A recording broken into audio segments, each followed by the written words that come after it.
طبرستان میں ایک ظالم بادشاہ تھا۔ شہر کی دوشیزہ لڑکیوں کی آبرو ریزی کرتا تھا۔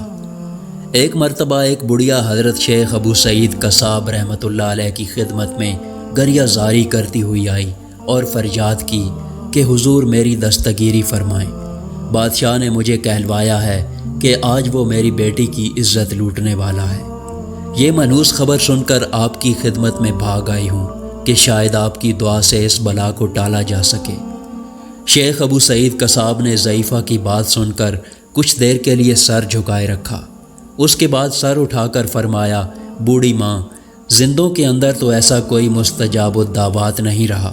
تو فلاں قبرستان جا، وہاں تجھے ایسا شخص ملے گا، وہ تیری حاجت پوری کرے گا۔ ضعیفہ قبرستان میں پہنچی تو وہاں ایک شکیل بارانہ خوش پوش نوجوان سے اس کی ملاقات ہوئی، جس کے لباس سے خوشبوؤں کے فوارے ابل رہے تھے۔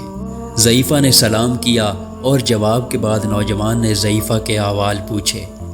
اس نے سارا ماجرا کہہ سنایا۔ نوجوان نے ضعیفہ کی پوری بات غور سے سننے کے بعد اس سے کہا، تو پھر شیخ ابو سعید کی خدمت میں جا اور ان سے دعا کے لیے کہہ، ان کی دعا قبول ہوگی۔ ضعیفہ نے جھنجھلا کر کہا، عجیب بات ہے، زندہ مجھے مردوں کے پاس بھیجتا ہے اور مردہ مجھے پھر زندہ کے پاس لوٹاتا ہے، اور میری حاجت روائی کوئی نہیں کرتا، بھلا اب میں کہاں جاؤں؟ نوجوان نے پھر ضعیفہ سے کہا، تو شیخ ابو سعید کی خدمت میں جا، ان کی دعا سے تیرا مقصد پورا ہوگا۔ ضعیفہ پھر شیخ ابو سعید کے پاس آئی اور سارا واقعہ عرض کیا۔ شیخ ابو سعید نے سر جھکایا اور ان کا جسم پسینے سے شرابور ہو گیا، پھر ایک چیخ ماری اور منہ کے بل گر پڑے۔ اسی لمحے شہر میں شور و ہنگامہ کی آواز بلند ہوئی۔ لوگ کہہ رہے تھے کہ بادشاہ فلاں ضعیفہ کی بیٹی کی آبرو ریزی کی نیت سے جا رہا تھا۔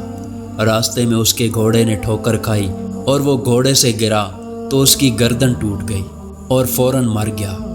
اس طرح شیخ کی دعا سے اہل شہر سے یہ بلا ٹل گئی۔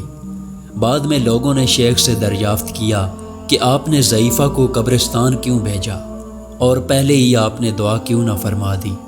شیخ نے کہا، میں اس چیز کو ناپسند کرتا ہوں کہ میری دعا سے وہ ہلاک ہو، اس لیے میں نے بڑھیا کو حضرت خضر علیہ السلام کے پاس بھیجا۔